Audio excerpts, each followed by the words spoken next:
Okay. Folks, can everybody hear me all right? Yes, sir. And I think that I'm actually free to move. Can you still hear me? Okay, excellent. I like to go hands-free sometimes and range out a little bit when I've got a little bit of open floor. It is really great to be here with each of you, young men and women in uniform, my fellow Americans, right? It's funny. We are so used to sort of saying that term in a rote sort of way, particularly, in politics and public speaking and so forth. And we actually forget that there's any sort of deeper meaning to the idea, because we're in this moment in American history right now where we're asking ourselves, what does it mean to be an American? And if we are both Americans, but you are black and I am white, you are left and I am right, you are, rural and I am urban, or whatever the case may be, we ask ourselves the question, what does it mean that we both share this label when it seems like we have nothing else in common? That is the struggle of today's United States of America, alongside many others, of course. And so I'm thinking about what it is I had to share with you all today. I thought a little bit about my own American experience, my own relationship to the institution of the United States military, and this moment of searching for a restoration of a common sense of the American identity, if you will, which I suspect is going to become definitive of so much of our American experience today and in the years to come. So where do I begin?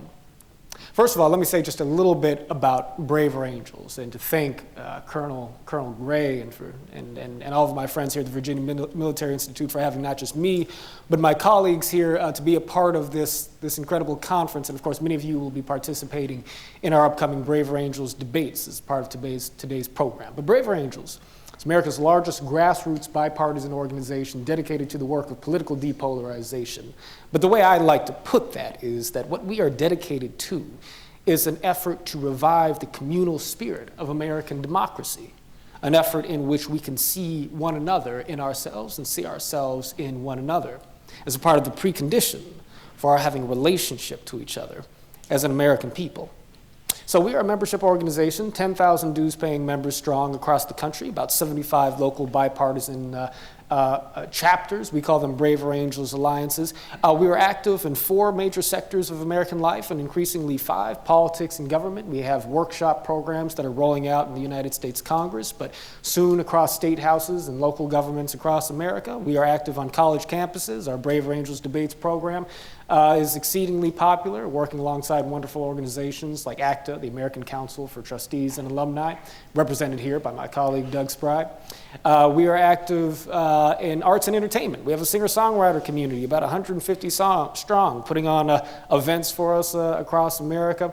The media, of course, we have some collaborations with media entities, fledgling digital media network. I myself host of the John Wood Jr. shows you just heard a moment ago. Actually, that show literally just released today. We have an episode with Dave Rubin that's up now for folks who listen.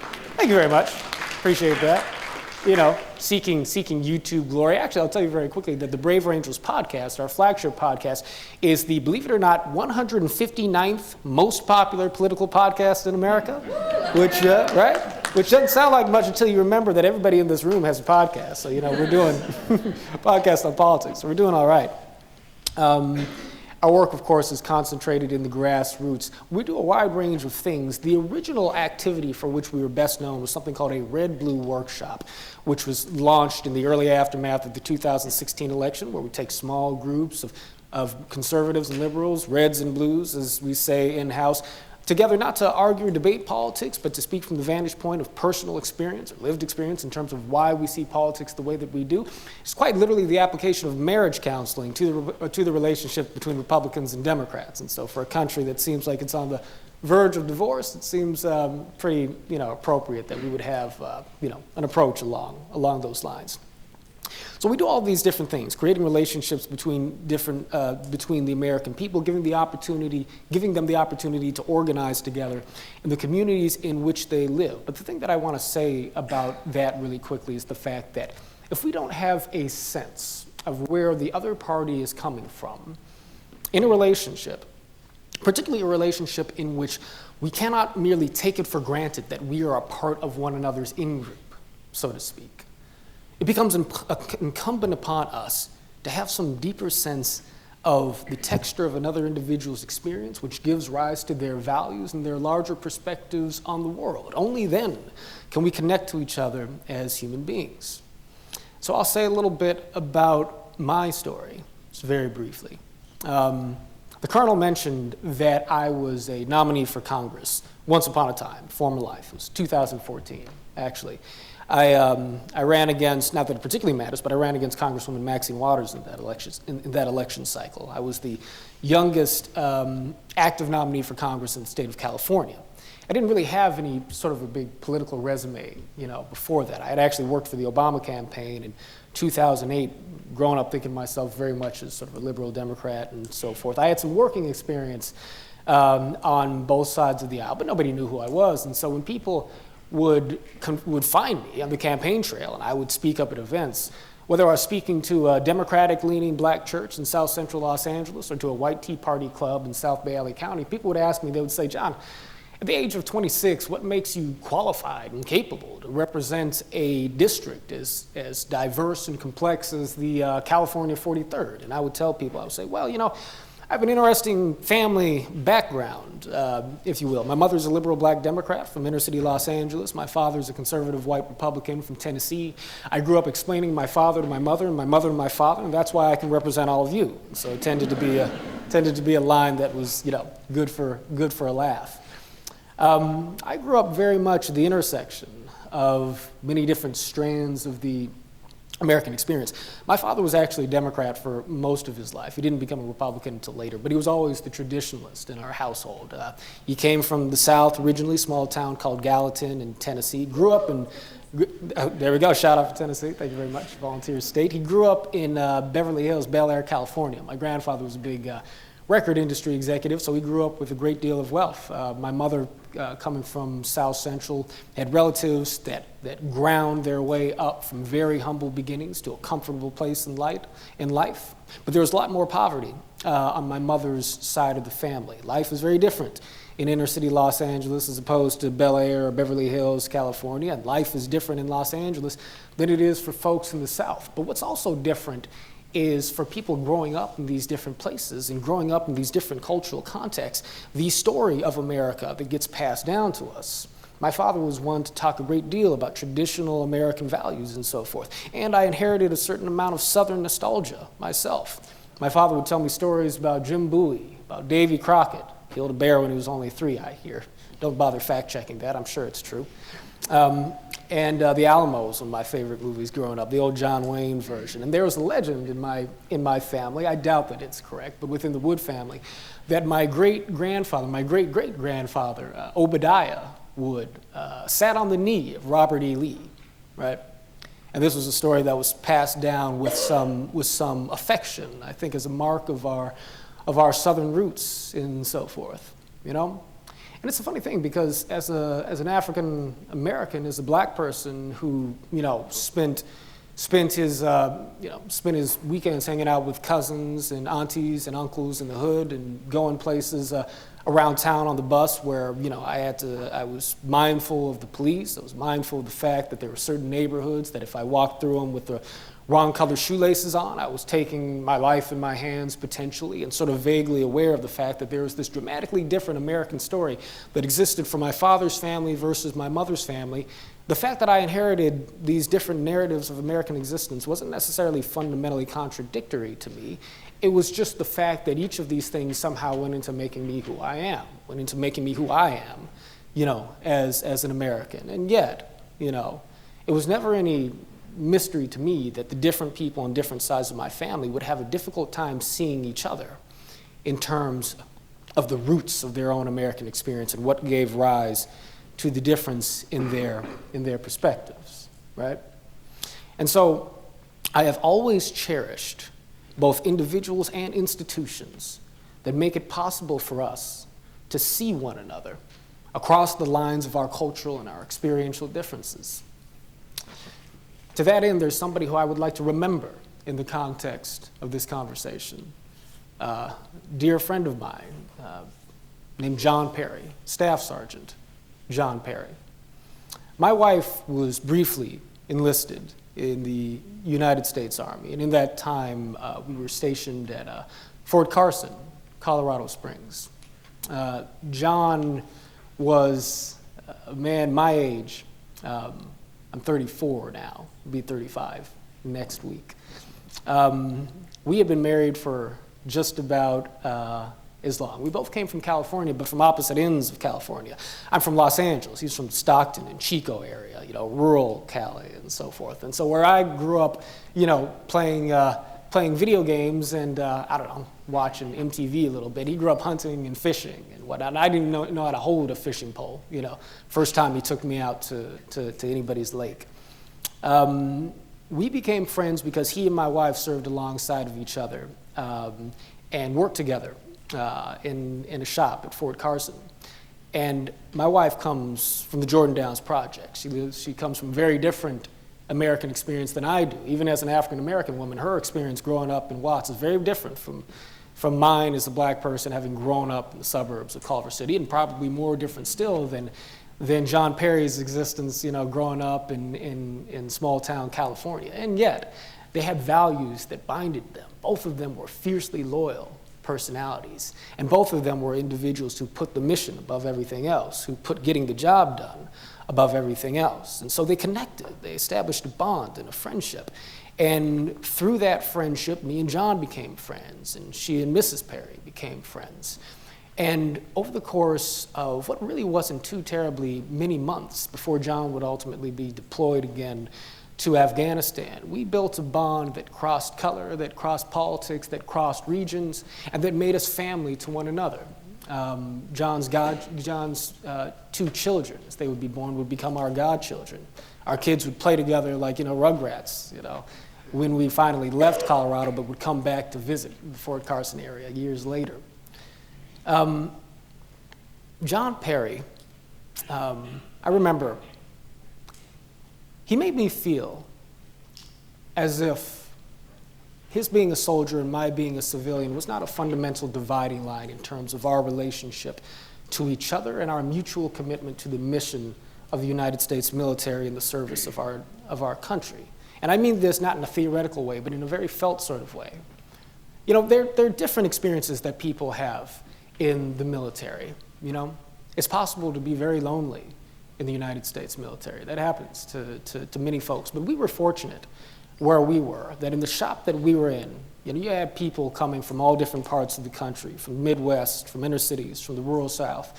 You had people who were Mormon, people who were Catholic, people who had no religious affiliation. You had black and white, men and women, so on and so forth. And yet, we were all like kindred spirits to each other, Staying up drinking, listening to music, fighting, fishing and boxing and doing all sorts of different things together, talking about philosophy and talking about politics, arguing, hammering it out, who thought what about what particular issue. But at the end of the day, feeling like we were all on the same side. Now, I was a military spouse at the end of the day, so, I sort of thought my place is with, pardon me for if this sounds at all chauvinistic, but I was like, my place is with the wives, right? Because I was about the only one. By the way, back then I had a ponytail that went down to my waist or so I had the longest hair of any of the Army spouses in the shop, as it turned out. But prior to deployment, we had a friend, a fellow enlisted, who because of a psychological evaluation was told that he would not be allowed to deploy to Afghanistan. And even though I wasn't going anywhere, of course, I had been a part of the excitement for the next mission.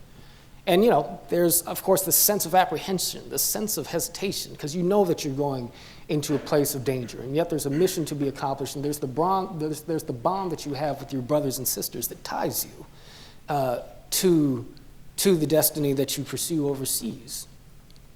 And so when when this friend of ours discovered that he wasn't going to be able to go, he was heartbroken. We were at a barbecue. It was just a couple of nights before on base. And the soldiers gathered around him in a circle, and they started to talk. They said, let's talk this through, let's see where we're at. And as they did so, I started to step away, and I said, okay, this is a soldier's moment. And I turned around to walk off. And suddenly I felt, a hand grabbed me on my shoulder. And it was John. And he turned me back around. And he said, "Where are you going?" And I said, this looks like a moment. This looks like a moment for soldiers. And he said, "But you're our brother." He said, "You're in this too." And so he pulled me into the circle, and 9 or 10 of us, brothers and sisters, we had a conversation to lift the spirits of our comrade who was going to have to stay home. Of course, I was going to be staying home too, but never in my life did I want to. And I felt like I had missed out on more by not enlisting. John Perry would die November 12, 2016. He was killed in a suicide bombing at Bagram Air Base. My best friend, there was a Taliban operative who had posed as a friendly advisor to the United States military, and he ended John's life. This was a couple of deployments after the one that I just described. But I would have the joy of being able to welcome John home. We would have the joy of being able to welcome John home a time or two, spending time together, our children, his children. The reason I tell his story is it's not merely because this is a military audience, not merely because, his politics and my wife's politics would have been on different ends of the spectrum, not merely because, he was white and our family is African American and so forth, but to make the point that the institution of the United States military at its best provides a framework in which we are able to harness the deeper sorts of values and commitments that we share as Americans, extending beyond the differences in our identity in a way that gives us common cause and a common mission and allows us to transcend the things that are so bitterly dividing the American people in this moment. Broadly speaking, American institutional society is declining at present because our institutions have become platforms for us to give voice to our own personal politics, our own personal and social perspectives, which can be well and good, but we are in a circumstance where from Congress to church to corporations to Hollywood, we find ourselves not trusting the institutions that are meant to serve a place and serve a role in American society in the context of bringing out the best of us because of the fact that we are so fixated on our political tribesmanship, the integrity of our ideologies, that we see no place for service beyond what our own opinions are, right? When you have a mission, you have something that you need to accomplish for the American people, for your squad, for your family. The virtues that inform your ability to be able to accomplish your goal become the substance by which you evaluate your character and somebody else's. Not am I progressive or am I conservative, but am I honest? Am I forthright? Am I loyal? Am I devoted? Am I selfless, self-sacrificing? Am I compassionate? Do I have integrity? Do you, right? And in evaluating each other in this way, we do not simply go down a list of qualities, check off what you have and don't have, and give ourselves permission to judge one another accordingly. We seek to model, if we are people of integrity, if we are people of character, and if we are people who are committed to a mission that is bigger than ourselves, whether you're in or out of the United States military, whether you're a soldier or a politician or somebody who works at a restaurant or in any other facet of American life, the question becomes, am I modeling the virtues, the qualities, the characteristics that I would like to see my neighbors and friends live up to? The best argument is done by example, right? The greatest communication is what you carry in yourself. And so when we think about American politics today, it is a landscape, of self-exalted opinions that spur group identity on the basis of real cultural experiences, to be sure, real, genuinely held philosophical perspectives. It is a landscape in which we are spurred to confront one another in zero-sum collisions over what is and is not true in the context of American democratic society. But what we miss is the fact that while it is vital for us to pursue the things that we believe in politically in the short term, to advocate for the Republican or the Democrat or for the whatever political candidate you want to see elected in the next cycle, whatever political platform you want to see acted upon by our government, that while this short-term project of politics and an electoral competition matters, there's a long-term project of our being able to sustain our relationships with each other on the basis of our exemplifying common respect and an acknowledgement of one another's mutual dignity so that the American people can hold their relationships together over the course of time, so that we can leave democracy to the next generation intact. That is a consequence of who we are as individuals. That is a consequence of the code that we live by. And so, the Wood family, the old Southern family, right? Telling stories about, Robert E. Lee and the frontiersmen and so forth, with an ancestry, along that lineage. The Wood family is now changing colors. What has been a white family for generations and generations is now becoming black and brown, right? But I still think of myself as being somebody who's loyal to the values of both my grandfather and my mother, and my mother's mother, and my mother's fathers, all right? Each of these strains are American in me, but it's not just the privilege or the purview of somebody who is, directly sort of mixed race heritage to claim that. We are each of us influenced by one another, each of us influenced by one another's ancestors, each of us influenced by one another's stories. Martin Luther King Jr. said that the uncomfortable fact, the uncomfortable reality about race in America is the fact that all black people are a little bit white and a little bit colored, and all white people are a little bit white and a little bit colored, whether through direct integration of the bloodlines or just through the fact that we've shared a culture together, that we have built together side by side for generations, whether we chose it or not. It is a fact now.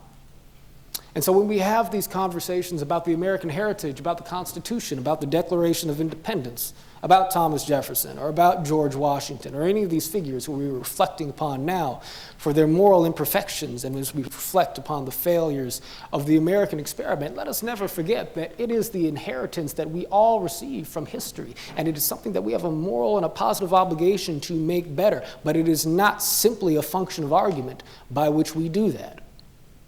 Like I said, we'll be having our Braver Angels debates here today. Many of you will participate in this format, and argument and debate is important. There's no politics without it, so let me not give that short shrift. But it is the spirit with which we pursue our differences that matters. It is the integrity with which we conduct ourselves as we go out into the landscape of civic and political activism, which determines who we really are, right? And what we might really be to one another. And so each of you, particularly, each of you in this institution finds him and herself, I think, in a remarkable position, really, to reevaluate what it is you offer to American society as a part of the larger institution of the United States military. Because it is easy to look at the outcome of, let's say, the theater in Afghanistan, and to think that John Perry's sacrifice was in vain, to think that when the mission doesn't go as we might have hoped that it would have gone, that those who spilled blood and treasure and gave their time, their sweat, and their sacrifice to the United States, to service abroad, that such efforts amount to nothing. But it is not true. Even putting aside the outcome of a certain theater of combat, what soldiers at their best have the opportunity to do, in the example they set abroad and in the example that you set at home, is to give a demonstration of the American character that gives your fellow Americans something to live up to and models a way of being in American society and a way of being in American civic discourse that makes you worthy of the trust and confidence that your fellow Americans put in you, that gives people permission to say that I suspect that this individual is an honest individual, a hardworking individual, a man or woman of integrity because they wear the uniform of the United States military, and I recognize the fact that that code transcends even merely those who wear it, but serves as an inspiration for all Americans. Now look, we live in a cynical time. I acknowledge that. And for many people, certainly for many young people, the idea that you're going to have confidence and trust in any of our institutions is sort of a laughable notion. And it makes sense that that would be the case because institutions are failing. Institutions are imperfect because we are imperfect.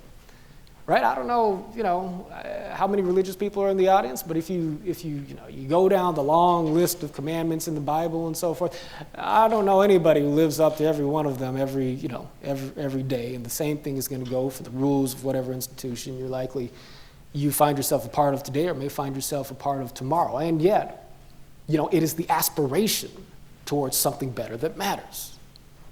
If we aspire to a greater vision of what it means to be an American, what it means to serve the American people, if we aspire to a greater understanding of what it is to be an American citizen, rooted in part in this idea that our love for our country is demonstrated by the concern, the compassion, the understanding that we bear for our neighbor, for our fellow American, well, then what we are able to do is create a society in which goodwill moves us forward, in a spirit that allows us to take on board one another's differences in political conversation, in political debate, understanding where each party is coming from, and being able to reason our way, if not to perfect agreement, then to enough of a common commitment to the American project that we are able to move democracy one generation forward. Because it's always going to be under threat. It's always going to be at risk. There's no permanent victory in American politics, nor in American history. But what we can do is honor each other and listen to each other today, building the structures in our society, building the cultures in our institutions rested on the virtues and the values and the principles that we know make for a better world, and embody those in our own beings, in our own selves, in our own personalities, as civilians and soldiers alike.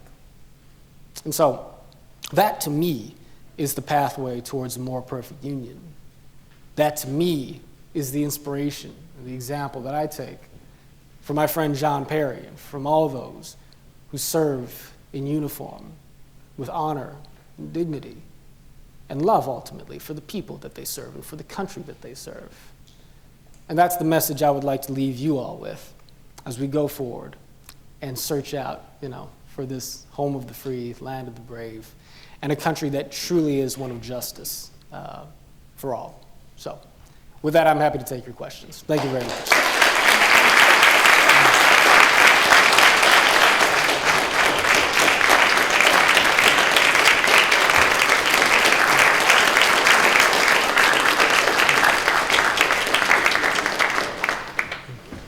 Okay, ladies and gentlemen, remember, if you have a question, please go to one of the aisles and to the microphone. Thank you very much.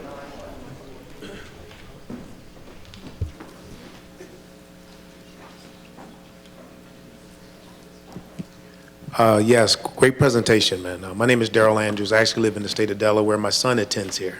Okay, beautiful. But I also work in the space of diversity, equity, and inclusion in a variety of other areas. So I just was interested in the event itself. But could you expound on when you bring the people together, like you said, you had the different groups and they're meeting and having conversations from different sides of the aisle, things of that nature. I found it's really complex and challenging to get people to really have an open and honest conversation with each other. Right. What are some of the techniques and tools that you all use to be able to make that happen? Right, yeah. Well, thank you very much for the question. I appreciate that. We have a variety of different formats, a variety of different sorts of techniques by which we convene people, and it depends in part on what we're trying to do. And so I'll tell you that in the context of that Red-Blue workshop, which I mentioned, we pursue a number of different sort of family therapy-oriented kind of techniques for fostering empathy and ultimately communication across political divisions in particular. And so that workshop starts off with something that we refer to as a stereotypes exercise, where basically you take each group, the reds and the blues, they follow a moderator into a separate room. Each group lists examples of the various stereotypes that they see the other side as having about them. And so for reds, oftentimes, at the top of that list will be, Democrats, progressives, they think that we're racist. They think that we're sexist. They think that we hate science. They think that we hate poor people. For the blues, their list will start off with something like, the other side thinks that we hate America. They think that we want to take away everybody's rights. They think that we want to mooch off the government, et cetera, et cetera. Each side has an opportunity to go down a list of stereotypes that they see the other side as having about them. Then they get the opportunity to talk about why they think those stereotypes may be largely incorrect, but they also are each invited to reflect upon whether or not there's a kernel of truth in the given stereotypes. And so conservatives will oftentimes say that, look, conservatism is not racism, but we do recognize the fact that there are racists who vote Republican or racists who present themselves as conservative, and we ought to not allow those folks to feel comfortable in the Republican Party. Or Democrats will say that, look, we are patriotic, we criticize America because we love America, but there's some of us who become so jaded about American society that they don't see anything good in America at all. And that's not a good thing, and that's not the message we want to send to the country. And so we have various ways in which we try to unearth the stories that exist behind people's experiences and perspectives as a means of creating that understanding. Now, part of what we do is work with people on actual techniques and modes of communication themselves, right? And so here's a useful sort of acronym for folks in terms of some techniques you can take into a conversation, something we refer to as the LAPP formula, L-A-P-P. You listen first, right? You listen not just to respond, but you listen to understand another person's point of view. Let's say you're having a conversation about abortion, if you will. Let's say you're a pro-life individual. Somebody else is pro-choice. You acknowledge what they say in terms that reflect the actual terminology or substance of how they see themselves carrying their own opinion, right? So in other words, if you're a pro-life individual and you're speaking to somebody who's pro-choice, you don't say, oh, so you don't care about unborn babies, right? That's why you're pro-choice. You just don't care about the fact that you've got human life growing in the womb. No, that's never the reason anybody sees themselves as being pro-choice. If you're listening to that person, you may respond to them by saying, okay, so I hear you saying that the reason you are pro-choice is because women have had to fight historically for control over their own lives, controls over their own bodies, and for the right to determine, the way that they're going to move about the world. And this is why it's important for you to hold a pro-choice position. But then you pivot. You say, I have a different experience, or I have a different perspective. You find a way to transition to giving your opinion that emphasizes your own subjectivity and your own humility. So we talk about the importance of I statements as opposed to truth statements, right? You could say that, oh, look, it's a fact that this is an unborn life and therefore your point of view should be X, Y, or Z. But if you say, it is, my experience, it is my opinion, it is, what I've observed, that, or it is what I feel, that unborn life is sacred, let's say, You're opening up a window to your own heart. You're opening up a window to your own sort of emotional starting point. That's not necessarily going to persuade the person you're talking to, but it sets the precondition for a felt connection between the two of you that allows you to go and offer your perspective, right? So you pivot and you offer your perspective, starting with a humble sort of representation of your own subjective starting point for giving your point of view. And so those are some of the techniques that we teach in terms of interpersonal communication. And obviously our larger sort of body of formats and teachings for crossing divides and building relationships across political and social divisions goes a lot deeper than that. But hopefully those are a couple of good points to start with. What's the A and the P? This is the L. Right, so it's listen, acknowledge the other person's point of view in terms that they themselves would resonate with, right? Pivot, the use of the I statement, I have a different experience, right? And then perspective, offering your own point of view. So there you go. Yes, sir. Thank you for coming out and speaking to us. I'm Cadet Jonathan Favell, and I had a question on your almost human culmination of different conflicting histories with your Southern parents and your, I guess, Northern, maybe Western, okay. Do you think the inherent political ideologies, like children inheriting their political perspectives from their parents, you think if they could pick and choose their own ideals after they were to get out of the house or something like that, it would help soothe this almost political tribesmanship and make it a less rampant issue? Well, so you're asking if children were able to just select their perspectives after getting out of the home, would that diffuse polarization? Would that make it easier for us to operate together as a society? Is that the question? Well, I think that it's kind of, in theory, I suppose you could suggest that if everybody was just a blank slate up until the age of, 16 or 18 and then went out to the world and sort of crafted their perspective based off of what they learned outside of the house, that, we might have a more reasonable society, but I don't think that it's ever quite likely to be that way. Part of the role of family is to give us, sort of a cultural formation, if you will, right? I mean, part of what parents do is to teach their children, right from wrong, and the way in which, families and the groups that they are a part of tend to see and interact with the world. I think that's all a legitimate function of family. I think that there is difficulty insofar as being a part of a certain family or background roots you in one experience that may not make it easy for you to quickly access, the experiences of other people. And so I think that that's the root of the issue that you're pointing to. But I think that part of what we want to build into American culture more deeply than stands at the current moment is an intergroup culture of interaction that allows us the institutional and the social sorts of networks and structures by which we can authentically show up as people with our own cultural convictions, as people with our own religious convictions, and yet still be in a position to listen genuinely and learn from people who have a different point of view. And I don't think that you have to undermine the formative role that family plays in order to accomplish that in broader society. Thank you. Thank you. Lower this a little bit. Mr. Wood, thank you for being here with us today. My name is Irene Thornton. I'm from Christopher Newport University. So you ended your talk about finding this pathway forward to unite us.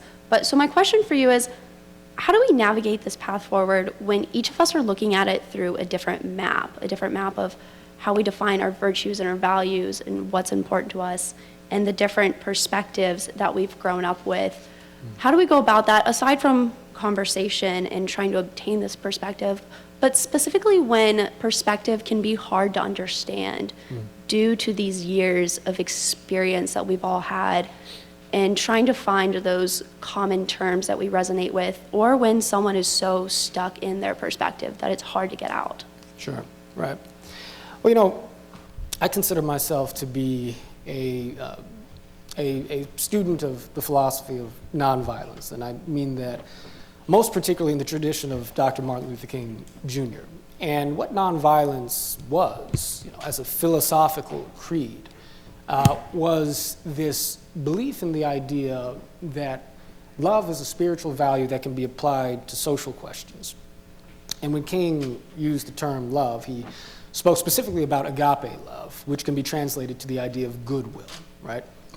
This idea that in holding goodwill for your opponent, you're able to signal to that individual that even as you're at odds over a particular question, that you seek to win an argument not to punish or humiliate the other side, but so that you can discover the truth together, and that we might ultimately be able to find ourselves reconciled to one another in the context of what King described as the beloved community, right? And that was the philosophical perspective that powered the mainstream of the civil rights movement. I bring that question I bring that observation to your question because you talked about how virtues and values can vary from one context to the other.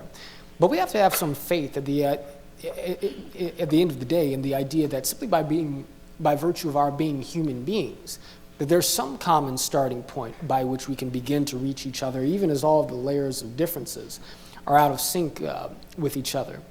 And I like to believe, and I do believe, that ultimately, the fundamental value of love, the fundamental value of goodwill, is foundational in a way to where if you're able to establish that between parties, you have a floor from which to begin to climb up to addressing the different rungs of differing perspectives that exist on top of that. And so that's why that's where King began.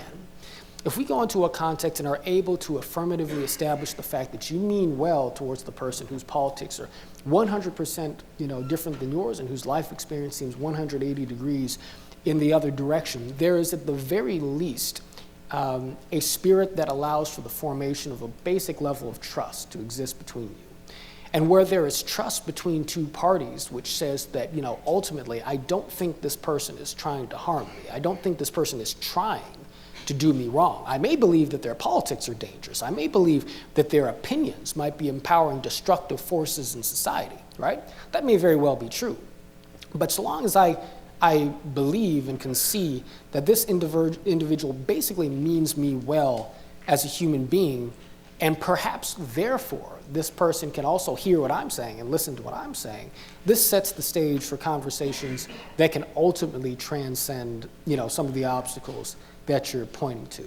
But I would simply argue that without goodwill at the bedrock of that, without goodwill and love at the foundation of our interactions, then even where we agree on a great many things, when we find one point of difference between us that we just can't understand, just can't wrap our heads around, in today's context, that can be enough for me to suddenly think, oh, maybe this person is an enemy, maybe this person is a radical communist, maybe this person is a fascist, and what have you, right? And so that's what happens when love is not in the room. So that's where I would start. You're welcome. Hello, sir. Thank you for being here today. My name is Cadet Rommel Meza. I'm from Prince George, Virginia. You talked about in your speech about the situation you were in when the soldiers were having their moment in a circle and you stepped away and your shoulder was touched by your friend's hand and he called you his brother. With that situation in mind, what do you think is one of the common or like the primary, what do you think is the primary issue or problem in today's society or our view on politics that's preventing us as Americans from doing that with each other, and why can't we just do that day to day? Yeah, well, that's a question of all questions, I suppose. I mean, there's a fundamental distrust that exists between the American people on the basis of our, conflicting identities, the narratives with which we see sort of the American experiment. There's this, I think that there's the absence of a frame for relating to each other that transcends the political because everything has become political. So it gets back to what I was saying, earlier. There ought to be, and if you look at any of our great religious and moral philosophical traditions, the things that accrue to the idea of a person having a moral character. The idea of goodness is sort of based upon qualities that don't really have too much to do directly with whether or not you believe in lower taxes or single-payer health care, right? But we live in a society today that is highly material, highly technological, highly sort of consumer-oriented in many respects, highly ideological, in which institutions do not serve the American people so much as they become platforms for people to express their own kinds of opinions and points of view on things. We're losing sight of an ability to sort of transcend the narrow context of our existence in favor of some deeper way of relating to each other as human beings, right? And I think that in the absence of that, it's very difficult for us to see each other beyond the dissimilarities in our circumstances, because we just don't have the language for that. We don't have the practices for that. And this would not be as much of a problem necessarily if American society were just utterly homogeneous or whatnot. If we were maybe Sweden or Switzerland or something, where everybody more or less had the same kind of racial and cultural sort of story trailing behind them in the rearview mirror, because we would all have an immediate sense of one another's context. But that's not the case, though.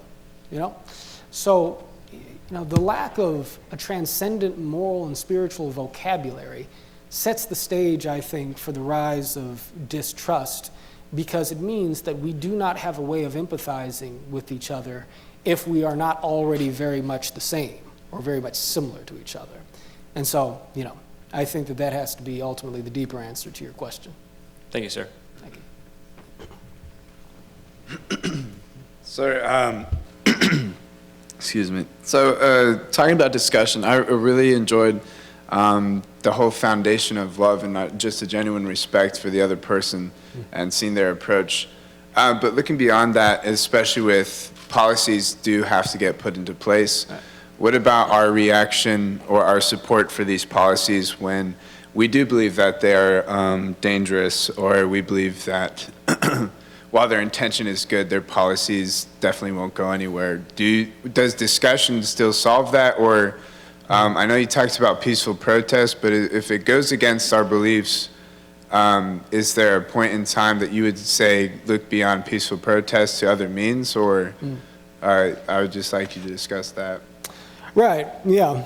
Well, It is not to say that, I mean, look, this is a country that was founded in a violent revolution, right? Violence does become a means of solving, human problems, but is it ever the means that we should aspire to in reconciling our differences or in advancing the state of humanity? Certainly not. So, I tend to be, something of a purist with respect to my commitment to nonviolence. At the very least, to the idea that I need to maintain love in my heart for my enemies, no matter what, come what may. To your point, this is why I said before that there are essentially two projects operating in American politics and American democracy at all times. One is the project of advocating for the things that you believe in an upcoming election cycle, or the things that you want to see changed in America's institution. The avenue that involves protest, the avenue that involves voting, the avenue that involves all sorts of ways of being an activist and otherwise agitating and advocating for the things that you believe in on the level of policy and culture. Then there's the way that you do those things. The character and the spirit that you bring to those activities and to your day-to-day relationships with your fellow Americans that allows the social fabric to remain intact so that democracy can continue to the next stage. I think that ultimately, we do have to reconcile ourselves to the idea that we're not going to win every battle, and some of the battles that we lose are going to be very important.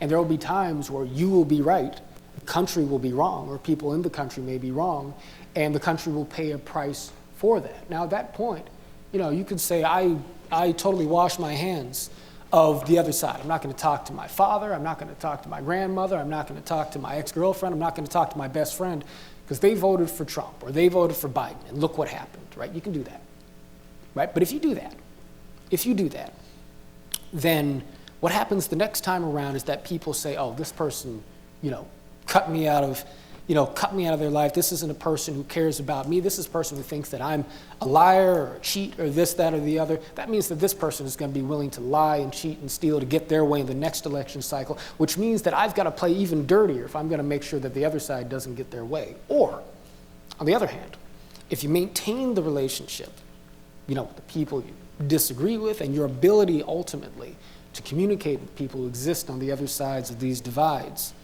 then in the aftermath of our political contests, and they just keep coming, they never stop coming, then people can say, you know what, I disagreed with so-and-so on that last question, we were on other sides of this issue, maybe I was right, maybe I was wrong, but I feel like he or she was really genuinely trying to understand what I was trying to do. And if that person approaches me and wants to reason on a certain issue, or even among elected officials, if this person wants to cross the aisle to have a conversation over how we can improve this policy issue in the next cycle, I'm up for that conversation. It creates the soil by which we can actually reason together after passions have subsided. But it takes patience, moral endurance, to be able to hold those relationships together long enough for us to be able to come back and reason together in the next go-round. So, if you take the long view, it's not a question of winning each immediate political difference. It is a question of conducting ourselves so that our accumulated differences wind up converging in a greater shared appreciation of reality because we are more closely connected in a human appreciation of one another. And so that, in turn, becomes the project. Hi, I'm Lacey Gray Hunter. I'm from Christopher Newport University. You have spoken a few times of the importance of seeing someone and understanding someone's point of view, listening, acknowledging, and then offering your point of view. And there are often times where decisions have to be made, and so how do we ensure that others are seen, that others are heard, that they are valued, even when we are in the position of making a decision that goes very contrary to what those individuals believe, and therefore our decision becomes more of an issue in the end because it is so contrary to those deeply held beliefs. Mm-hmm. Right. Well, the best you can do is to model that in yourself, right? To see the people who disagree with you and may ultimately disagree with the decision that you are going to make but to be able to speak to them in a way that makes clear that you have heard what they have to say, and to set that example for other people in power, other people in influence, other colleagues that you may have who are parties to a given conversation or a given decision-making process, that says that this is the standard that we are going to live up to in the context of our role as a local city council, as the board of a corporation, as faculty or administration in a university or college campus, et cetera. I do want to say something that's related to that and also gets back to the last questioner's point too. Many of you may have read Martin Luther King Jr.'s letter from Birmingham jail, right? And it's been a funny thing because in recent times I've heard people cite that letter as an example of the fact that Dr. King would drop empathy or what have you, when he needed to. That King was more radical than we realized and so on and so forth. Call King radical if you want. King described himself as a radical for love and nonviolence. And if you read that letter, yes, he says things along the lines of, sometimes I am more frustrated with the white moderate than with the white citizens counselor or Ku Klux Klanner, because they tell us that they have some agreement with us while telling us not to be urgent in seeking justice and so forth, that they're a greater stumbling block to progress than actual racists were.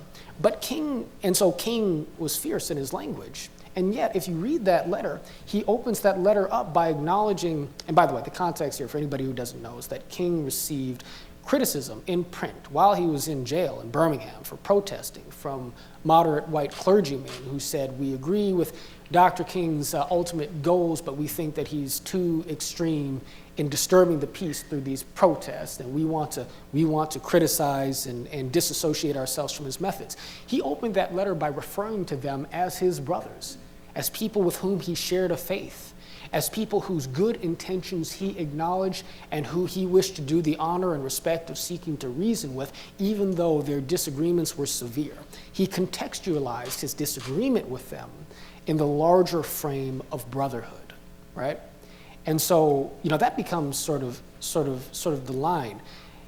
Don't judge your ability to effectively see and hear people by our actually agreeing on an issue, under dispute at the end of it. It really does maximize our potential to find agreement, but there's no guarantee in that. And the more polarizing the issue and the context, the less likely it is that you'll find agreement. But you can still win respect by giving it. You can still win goodwill by modeling it. And again, that makes it possible for us to disagree better and to ultimately agree, perhaps, as we go forward in the next round. You're welcome. Okay, I think Okay. I'm going to, for the two questioners here, I'll get some time with you, with Mr. Wood. Sounds good. At lunchtime, but we're at time, so. Thank you very much, folks. Thank you.